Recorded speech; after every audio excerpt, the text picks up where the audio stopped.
They had been making as many tacks to the windward as the storm would permit, but, every time they returned again towards land, they were disheartened to see the long and irregular coast reappear in the east. At last Vasco da Gama resolved that he would make a long tack, and stand on it until it was certain that he could double the land. The storm was now gradually subsiding. The caravels sped somewhat more easily on their way, and, after a few days, Vasco ordered the sailors to once more turn the prows towards the continent. As they slowly sped southeastward, prayers to heaven went up from all the decks. And both captains and sailors seemed to take more heart. The ships labored less and less. The sea grew calmer, and through the long nights and brief days the brave little vessels, showing each other colored lights at frequent intervals, so as not to part company, kept steadily on. This time no land appeared, and Vasco da Gama ordered the ships to sail more free, in order, if possible, to espy it. One morning they awoke to find themselves floating on a tranquil sea, with a gentle wind wafting them forward.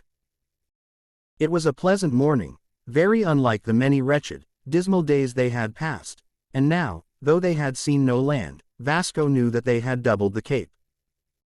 The other two ships were signaled to come near the San Rafael, and the glorious news was shouted from deck to deck.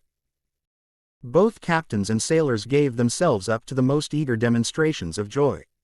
Some climbed the masts, and waved their caps to each other from ship to ship. Some ran and got trumpets, which sent a joyous din of sound over the serene and sunny sea. Some could only show their delight by firing off cannon, and some wildly embraced each other, and danced about the deck. All the dangers and troubles of the past were forgotten in a moment, and as Vasco da Gama, his handsome face flushed with triumph and pleasure, strode up and down among his men. They kissed his cloak, and prayed for his pardon, and showered blessings upon him. They little knew that it would not be long before the keenest despair would again seize them, and incite them to make a murderous attempt upon their brave captain's life. A solemn quiet suddenly succeeded the joyful noise of shouts, singing, cannon, and trumpets. Arrayed in their robes, the priests appeared upon the decks.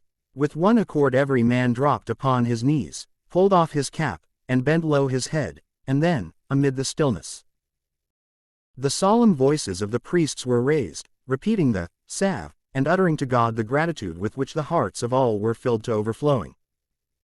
The little fleet now cheerily resumed its journey, and one morning they caught sight of some lofty mountain peaks. To Vasco's delight he perceived that the land was no longer east, but north of him. Irregular ridges, blue in the distance, lined the horizon, and here and there jagged promontories ran boldly out into the sea. Vasco directed his ships towards the shore, and skirted it leisurely during the night. At dawn they saw pretty sandy beaches interspersed with rocks, glistening in the sunlight, while coves, streams, and even good-sized rivers, appeared at intervals.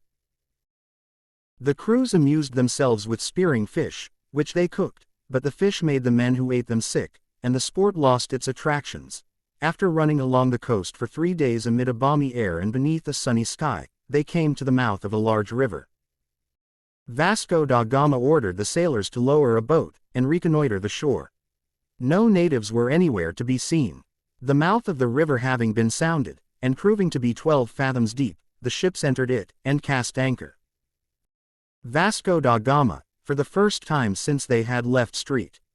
Helena, went on board his brother Paulo's ship, and Nicolas Coelho, the other captain, soon joined them. The 3 captains embraced each other fervidly, and then, sitting down to a well-provided table which Paulo had prepared, they talked about the dangers and adventures they had passed through, and made merry over their safe arrival on the other side of Africa. The Portuguese, meanwhile, landed upon the banks of the river, and, dividing themselves into little groups, wandered about to see what they could discover. How refreshing it was to find themselves once more upon the firm land, after all the hardships of the last 2 months. How pleasant to see the green grass, and to quaff the sparkling waters of the streams, after the weary monotony of the sea, and the scant fare to which they had been subjected.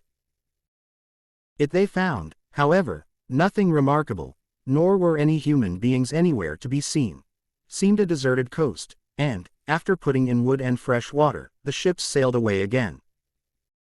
A few days after, still hugging the coast, they came to another and larger bay, which Vasco da Gama named San Blas.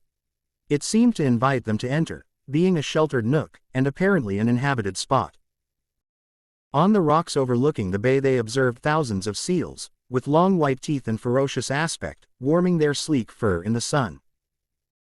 Vasco da Gama thought this a good place to take a rest, and the ships were, therefore, ensured in the bay.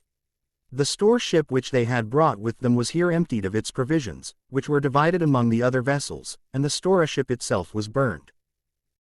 The men had not been long on shore before they came back with exciting reports of the strange animals they had met with. They said that they had seen enormous elephants wandering,